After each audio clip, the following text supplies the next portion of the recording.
So magandang araw mga kaibigan, welcome back dito sa aming backyard at sa aking YouTube channel.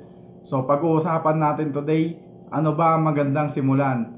Sisiw o ready to breed na? So ipapakita ko sa inyo yung mga simple na dapat gawin at dapat natin i-consider kapag magsisimula tayo sa pag-aalaga ng sisiw o sa ready to breed. So marami kasi sa ating mga kaibigan na gustong magsimula pero hindi alam kung ano ang dapat gawin at hindi pa alam yung mga basic na pag-aalaga sa mga sisiw at sa mga nangingitlog ng manok. So dito ipapakita ko base sa aking karanasan yung mga ginagawa ko upang makakuha kayo ng idea. So tapusin nyo tong video mga kaibigan para makatulong sa inyo. Simulan natin sa sisiw mga kaibigan. Kapag sisiw ang ating sisimulan, may mga dapat tayong isaalang-alang bago tayo bumili. Una, dapat ay may brooder cage tayo o growing cage na paglalagyan natin sa kanila. Kapag day old to 1 month old ang ating bibilhin, ay mas doble ang pag-aalaga dahil maselan pa ito at mas prone sa mga sakit. Dapat alam natin ang feeds na gagamitin para sa day old to 1 month old. Ang ginagamit ko yung Integra 1000. Isa itong uri ng kick booster mga kaibigan. So depende sa lugar nyo kung ano yung available dahil maraming uri nito at maraming brand. So dito kasi sa lugar namin ang mostly ginagamit yung Integra.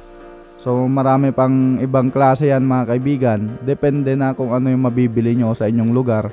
Yun na lang yung gamitin nyo dahil lahat naman yan ay maganda yung magiging epekto sa ating mga sisiw. Sa vitamins naman mga kaibigan, dapat alam na din natin ang ating mga gagamitin para sa day old to 1 month old.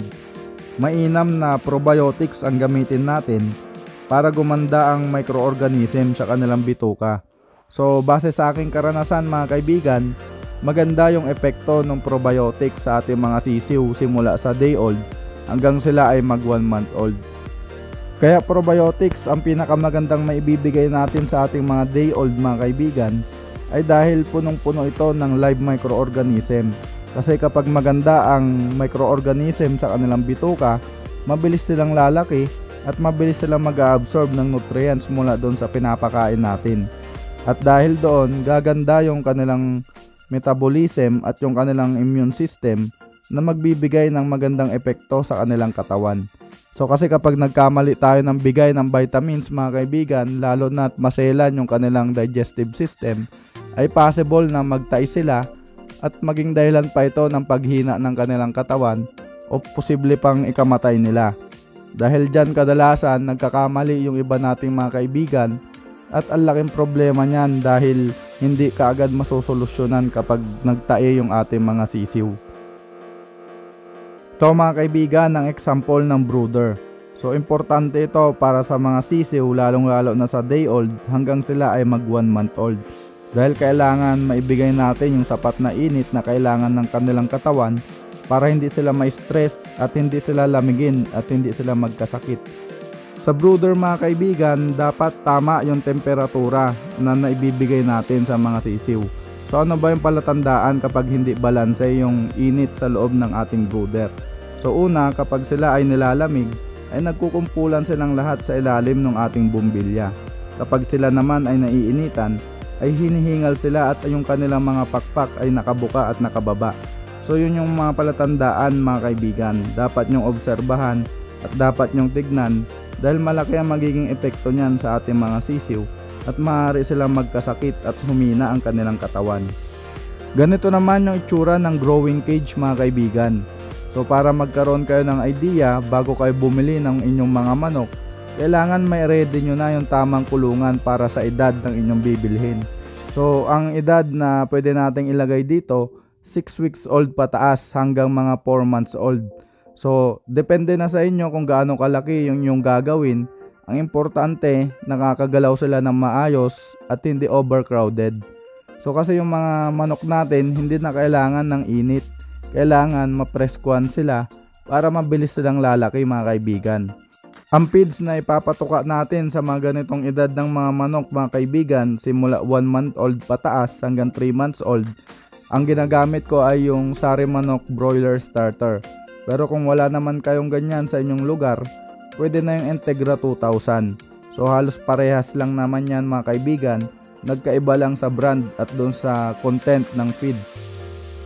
Sa ganitong edad ng mga manok mga kaibigan, pwede na tayong gumamit ng mga synthetic na vitamins tulad ng Vitamin Pro, Betracin at electrolytes. So dahil hindi na maselan ang kanilang digestive system, ay maganda na yon para masuplayan ng maayos ng bitamina yung kanilang katawan at yung kanilang paglaki ay magtuloy-tuloy. Pag-uusapan naman natin mga kaibigan kapag plano nyong bumili ng ready to breed o ready to lay ng mga manok. So ano ba dapat yung mga dapat nyong ihanda at ano ang inyong mga dapat gawin para ma-ready nyo ang inyong lugar at ang inyong paglalagyan para sa kanila.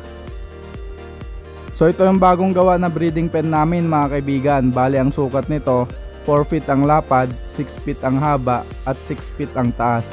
So medyo magastos ang ganitong breeding pen dahil bakal ang lahat ng aming ginamit.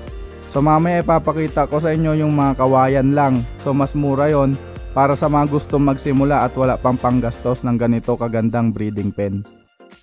So sa ganitong sukat ng breeding pen mga kaibigan, ay limited lang yung pwede nating ilagay na mga manok. So ang maximum lang nito 3 hens 1 rooster. So hindi dapat natin damihan dahil may stress sila at possible na mag feather pecking sila kasi masyadong masikip at masyado silang may stress. So yan lang yung pinaka maximum na pwede nating ilagay. So depende na sa inyo mga kaibigan kung gaano kalawak yung inyong gagawin at depende sa lugar nyo kung gaano kalaki yung kakasya na breeding pen. Ito yung sinasabi kong low cost breeding pen mga kaibigan, yung affordable na pwede nating gawing kulungan. So gawa ito sa kawayan, sa bikal at sa mga lumang yero.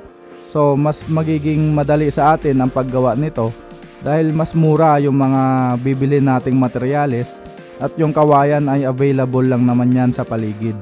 So hindi tayo gagastos ng malaki at makakapag-budget pa tayo ng maganda para doon sa iba nating pagkakagastosan sa ating mga gagawin pa sa ating kulungan. So mga kaibigan, ang sukat ng breeding pen na ito ay 6 feet ang lapad at 9 feet ang haba. So ang maximum na pwede nating ilagay dito ay 6 hens at 2 roosters. So bali 8 heads na ready to breed ang kasya dyan. So nakadepende pa rin mga kaibigan sa lawak ng inyong backyard o sa espasyo na meron kayo kung gaano kalaki yung inyong magagawa.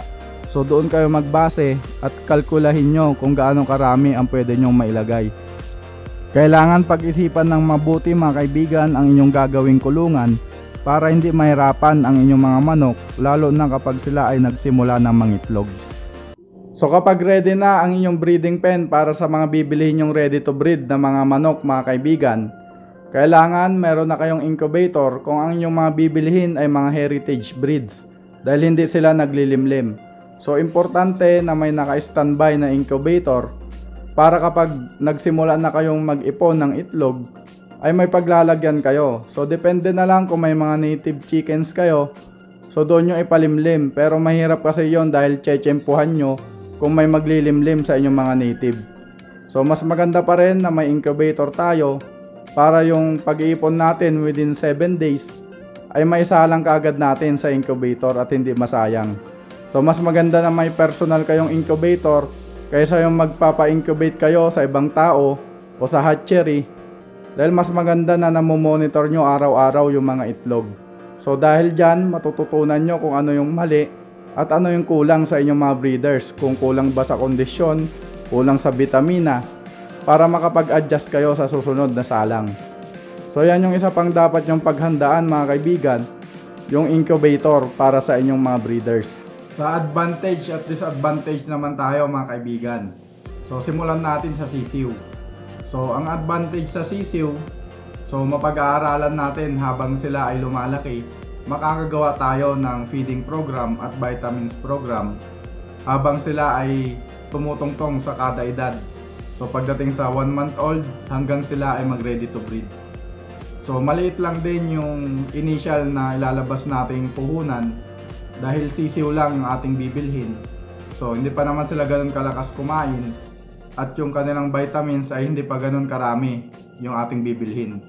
So sa ganung paraan mga kaibigan, mapaghahandaan natin lahat ng pangangailangan nila hanggang sila ay lumaki, pati sa mga kulungan at sa mga iba pang aparato na kailangan natin kapag sila ay nag-ready to breed na. So ang disadvantage naman kapag sisiw ang pinili natin, hindi maiwasan dyan ang mortality. Dahil hindi lahat ng sisiw ay maganda ang kalusugan, so meron talagang mahina at hindi natin maiwasan na minsan ay namamatay. So isa pa dyan na disadvantage ay matagal bago sila mag-ready to breed. So ilang buwan ang hihintayin natin, nasa 5 to 6 months. So matagal yung balik ng investment dahil hintayin pa natin silang makapag-produce ng itlog at makapag-produce ng sisiw bago tayo makapagbenta, bago natin mabawi yung ating pinuhunan. So pagdating naman sa ready to breed mga kaibigan, ang advantage dyan, makakapag-produce tayo kaagad ng itlog at ma-incubate natin para maging sisiw. So sa ganyang paraan, mabilis natin mababawi yung investment na nilagay natin sa pagbili ng ready to breed. Disadvantage naman dyan mga kaibigan, kailangan natin ng malaking puhunan, malaking pera yan, dahil ang ready to breed ay nagre-range yan ng 2,000 to 5,000 pesos. Depende sa breed na pipiliin nyo, per head yan. So nasa quality ng manok, syempre kung maganda yung manok, so huwag nyo asahan na mura. So kailangan din natin ng incubator, ng kulungan. So malaki yung i-invest natin, pero pag nag-produce naman na sila ng sisiw, doon natin mababawi. So pag-isipan nyo mabuti mga kaibigan kung ano ba yung inyong sisimulan. So yung disadvantage at advantage na binanggit ko, iilan lang yan sa mga nakikita ko. Sa mga susunod na video, pwede pa natin talakayin yan para mabigyan ko pa kayo ng idea. Pero nasa sa inyo yan, depende sa budget nyo, depende sa lugar nyo. Yun ang isaalang-alang nyo kung ano yung magandang simulan. So sana nakakuha kayo ng idea mga kaibigan at nagkaroon ng kaunting kasagutan yung mga katanungan nyo. So inuulit ko po, hindi po ako eksperto at alam ko marami pang mas magaling sa akin.